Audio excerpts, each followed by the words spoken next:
যে যেটাই বলুক না কেন, আমাদের প্রধান উপদেষ্টা জাতির উদ্দেশ্যে দেওয়া ভাষণে বারবার যেটা রিপিট করেছেন সেটাই দলের অবস্থান। সেখান থেকে অন্য কেউ যদি বেফাস কথা বা অন্যরকম নিজস্ব বিবেচনা শুধু কথা বলেন, সেটাতে তারা যেন বিভ্রান্ত না হন।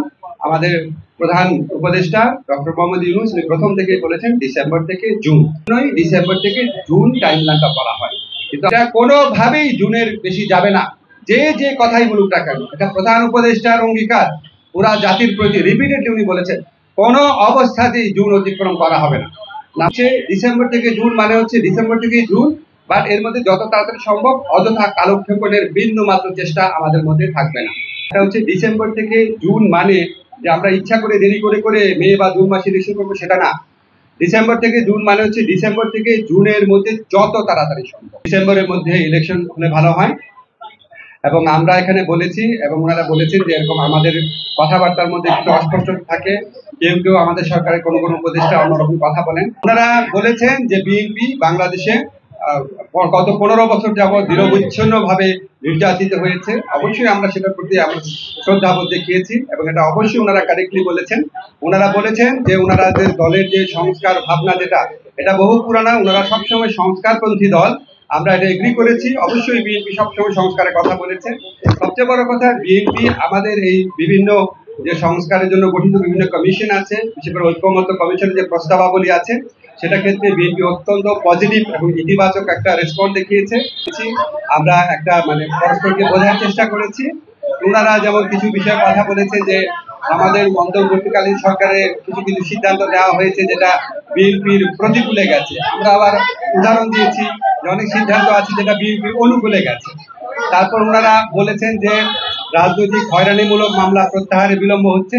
আমরা বলেছি যে পাবলিক প্রসিকিউটর অফিস, তারপর হচ্ছে এই পুরা সরকারি আইনজীবীদের অফিসটা এটা পুনর্গঠন হয়েছে মাত্র 3 মাস আগে। 3 মাসের মধ্যে 7,000-এর বেশি মামলা প্রত্যাহার হয়েছে, 16,000-এর মতো মামলা অলরেডি লিস্টেড আছে।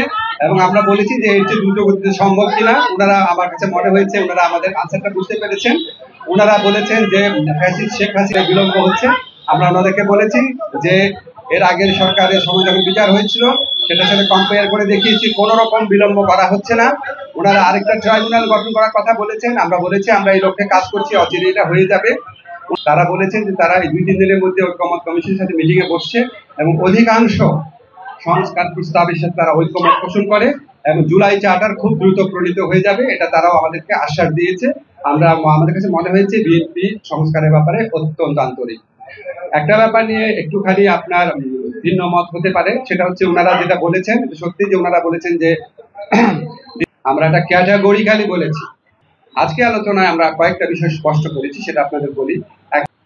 যদি আমরা ডিসেম্বরে সম্ভব হয় ডিসেম্বরে, না হলে জানুয়ারিতে, এভাবে বুঝিয়েছি যে ডিসেম্বর থেকে জুন মানে যে আমরা ইচ্ছা করে একটু বেশি ক্ষমতা ভোগ করার জন্য বা এমনি অকারণে আমরা 1 মাস 2 মাস বেশি ক্ষমতা থাকলাম, মোটেও সেটা না। ডিসেম্বরে থেকে জুনের মধ্যে যত তাড়াতাড়ি সম্ভব। এখন ওনারা একটু জানতে চেয়েছে যে সংস্কার যদি হয়ে যায় এত দেরি করার মানে কি আছে। আমরা ব্যাখ্যা করে বুঝিয়েছি জুলাই চার্টার প্রণীত হলেও যে প্রয়োজনীয় আইনগত ব্যবস্থা, নীতিগত ব্যবস্থা, সেগুলি গ্রহণ করতে মাঝে মাঝে সময় লাগে। যেমন একটা এক্সাম্পল দিয়ে বলেছি, এই যে ডিজিটাল সুরক্ষা আইন, এটা আমরা 23 বার ড্রাফট করেছি বিভিন্ন অংশীজনের মতামত নেওয়ার জন্য এবং বেশ কয়েক মাস সময় লেগেছে। সেজন্য আমরা বলছি আমরা তো পিন পয়েন্ট করতে পারবো না জুলাই চার্টার প্রণীত হওয়ার পর কোন আইনটা কতদিনে হয়ে যাবে, কারণ আমরা তো অংশীজনের সাথে কথা বলবো, ব্রড কনসালটেশন ভিত্তিতে করবো। আরেকটা বিষয় আমরা বলেছি যে আমাদের তো একটা জনগণের তো একটা আকাঙ্ক্ষা আছে যেটা আমরা বিচার করে যাই। আজকে বাংলাদেশে এত হাজার মানে বেশি হাজারের বেশি তরুণ জীবন দিয়েছে, আর প্রায় 50-60 হাজার মানুষ আপনার শারীরিকভাবে পার্মানেন্টলি ক্ষতিগ্রস্ত হয়েছে, চোখ হারিয়েছে। তাদেরকে বিচারের যে দাবি, এটা তো এই গণ অভ্যুত্থানের অন্যতম প্রধান আকাঙ্ক্ষা আছে। তা আমরা যদি কোনো বিচার না করে যাই, কোনো বিচার না করে আমরা যদি ইলেকশন দিই, আমরা মানুষের কাছে এবং নিজের কাছে জবাব দেবো কিভাবে?